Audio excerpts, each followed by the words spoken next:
বলছে পূর্ব পূর্ব জন্মে থাকে যদি অপরাধ প্রচুর, ইহ জন্মে কৃষ্ণ কথা না লাগে মধু। পূর্ব পূর্ব জন্মে থাকে যদি কিঞ্চিত সংস্কার, দেখিতে বলিতে শুনিতে হয় বৈষ্ণবের আচার। ভগবান সব সইতে পারে, দুটি বস্তু সইতে পারে না। এক হলো ভক্তের অহংকার, দুই হলো ভক্তের চোখের জল। এই দুটো বস্তু সইতে পারে না। একদিন ভক্ত ধ্রুব মনে মনে চিন্তা করছে, আমি 5 বছরেই ভগবানের কৃপা পেয়ে গেছি, 5 বছরেই ভগবানকে পেয়ে গেছি। ভগবান অন্তর্যামী, অন্তরে বুঝতে পেরেছে যে ধ্রুবের মনে অহংকার হয়েছে।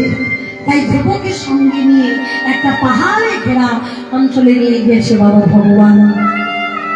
চারিদিকে শুধু পাহাড়, শুধু পাহাড়, শুধু পাহাড়, যেদিকে তাকাবে সেদিকে পাহাড়, বড় বড় পাহাড়। ধ্রুব বলছে, হ্যাঁ প্রভু প্রভু, তো এখানে তো শুধুই পাহাড়, এখানে আমায় কি জন্য নিয়ে এলে?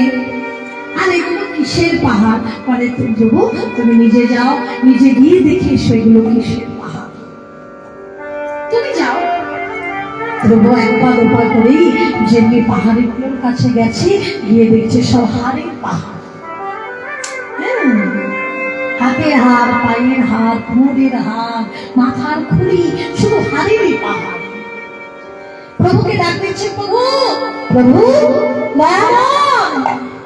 এগুলো তো সব হাড়ের পাহাড়, অস্থির পাহাড়, এখানে তুমি এলে কেন? ওমা যেমনি ধ্রুব এই কথা বলেছে, সঙ্গে সঙ্গে ওমা ধ্রুব একটা হাড় যেমনি হাতের উপরে তুলেছে, আর একটা হাড়ের সঙ্গে যেমনি টোকা দিয়েছে, ওই হাড়ের মধ্যে থেকে বলে উঠলো, হরি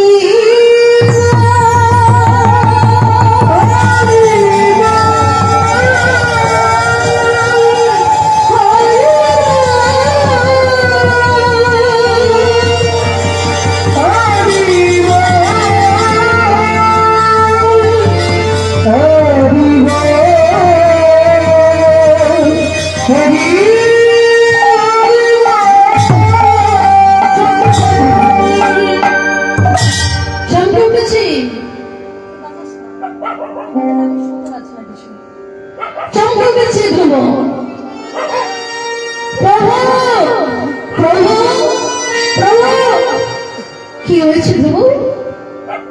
প্রভু এই কোন ভক্তের কেন কি হয়েছে? আমি তো জানতাম মানুষ যতক্ষণ জীবিত থাকে ততক্ষণ মানুষ প্রভু দয়াময় ভগবানের নাম করে, কিন্তু এই কোন ভক্ত, যে ভক্ত মরে যাওয়ার পরে অস্তিত্ব আমার ভগবানের নাম করে। ভগবান বলছে, ধ্রুব এই হাড়গুলো সকলই তোমার।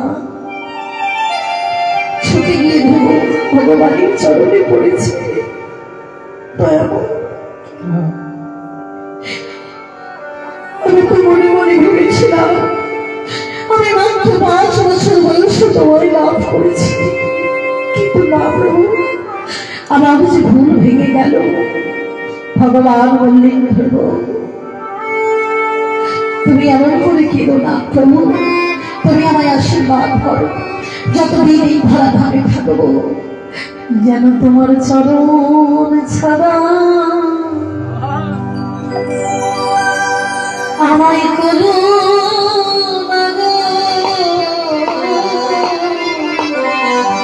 তোমার চরণ ছাড়া আমায় করো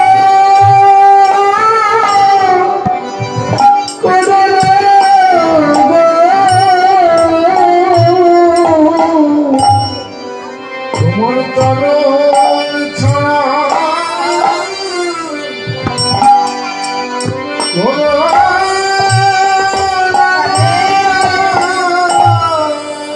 শুধু জন্মে নয়, প্রতি জন্মে জন্মে যেন তোমার চরণ ছাড়া আমার করো না গো। শুধু জন্মে নয়,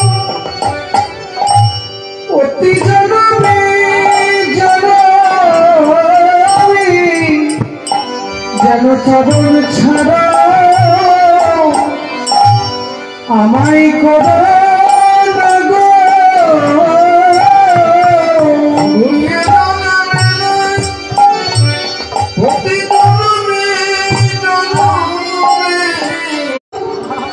আশা ভাবি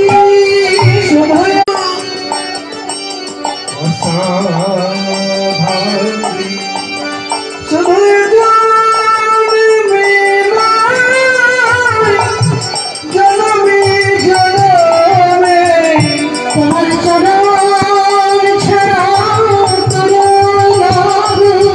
তোমার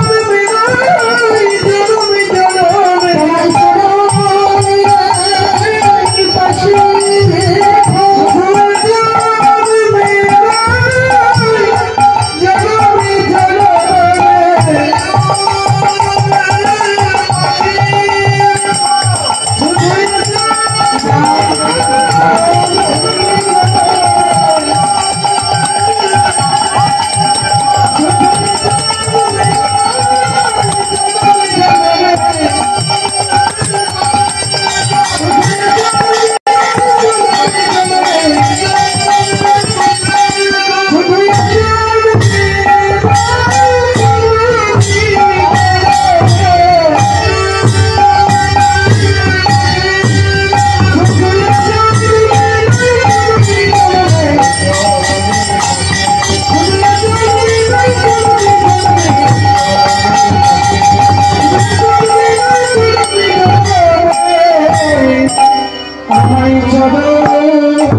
চরণ ছাড়া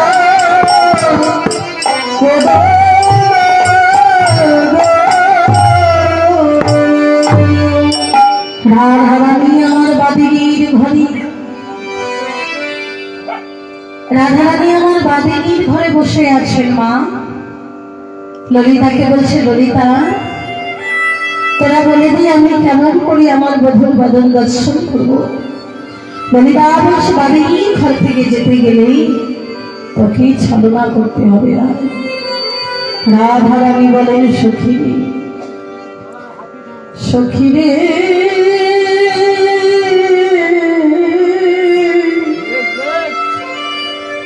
আমার পরার বধূকে ভালোবেসে জানা ঘরে আমার ছলনা করতে করতে চলে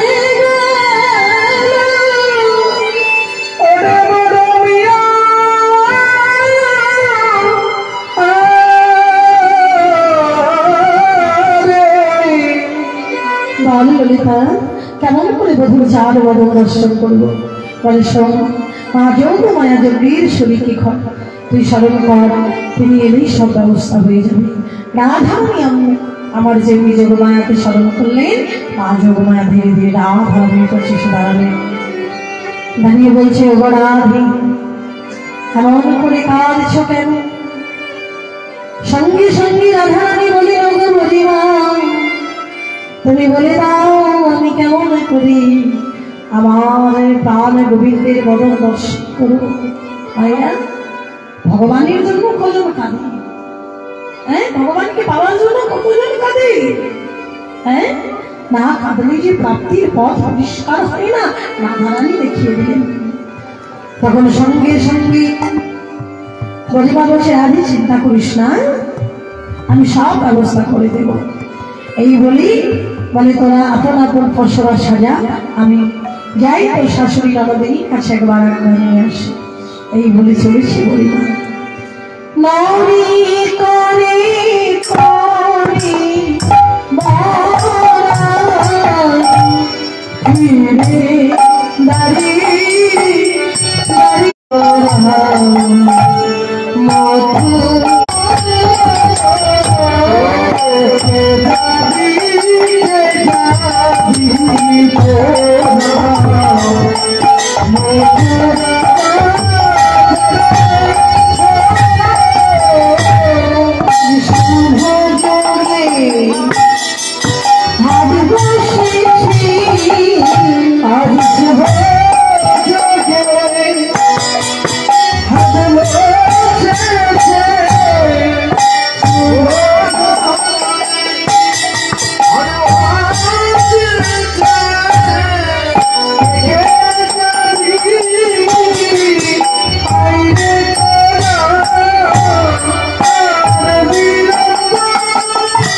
জবিনা, আরে ও জবিনা, আরে কুটিলা দেখ তো কে এলো।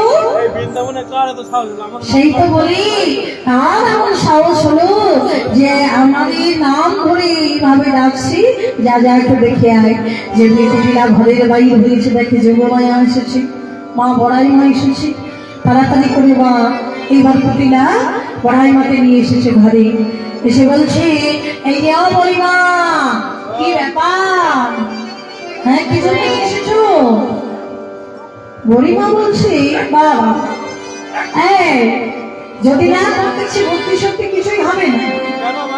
আমি বুড়ি মানুষ, এত কষ্ট করে এলাম, কোথায় আমাকে একটু বসতে দিবি, একটু জল বাতাসা দিবি, তা না করে আগে আমাকে বলছিস যে আমি কি করতে এলাম। আরে এ যদি কারোর বাড়িতে যায় এমন করে কি কেউ জিজ্ঞাসা করে? যাই হোক মা, তুমি তো আসো না, সেই জন্য তোমায় জিজ্ঞাসা করলাম। তোমারে তোরা খবর টবর কিছু রাখিস না নাকি? আমি শুনে গেলাম হাটের